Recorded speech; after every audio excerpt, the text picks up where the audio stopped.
ગાંધીનગર જિલ્લામાં કોંગો ફીવરનો એક કેસ સામે આવ્યો છે। પિંડારડા ગામમાં કોંગોનો પ્રથમ કેસ આવ્યો। કોંગો ફીવર પોઝિટિવ આવતા દર્દીને હોસ્પિટલમાં ખસેડવામાં આવ્યો। અમદાવાદની ખાનગી હોસ્પિટલમાં આ દર્દીને દાખલ કરાયો છે। પિંડારડા ગામમાં આરોગ્ય વિભાગની 2 ટીમ ડિપ્લોય કરાઈ છે, તો કોંગો ફીવરના પગલે પશુપાલન વિભાગ પણ સતર્ક બન્યું છે। સર્વેલન્સ અને દવાના છંટકાવની કામગીરી પણ હાથ ધરવામાં આવી છે। ગાંધીનગરમાં જે પ્રકારે ગાંધીનગર જિલ્લામાં પિંડારડા ગામ આવેલું છે, જેમાં કોંગો ફીવરનો એક કેસ સામે આવ્યો છે। હાલમાં દર્દી અમદાવાદની ખાનગી હોસ્પિટલમાં સારવાર લઈ રહ્યો છે, પરંતુ આ કોંગો ફીવરનો પ્રથમ કેસ સામે આવતા આરોગ્ય તંત્ર અને પશુપાલન વિભાગ દોડતું થઈ ગયું છે।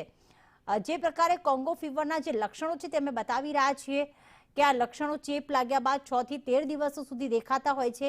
આનાથી બચવાની જરૂર છે। અત્યારે રાજ્યમાં જોઈએ તો રોગચાળો જાણે ફાટી નીકળ્યો છે। કોંગો ફીવર જે ગાંધીનગર શહેરમાં તો ટાઇફોઇડની સમસ્યા છે, ટાઇફોઇડનો રોગચાળો ફાટી નીકળ્યો છે, પરંતુ સાથે સાથે હવે કોંગો ફીવરનો પણ પ્રથમ કેસ નોંધાયો।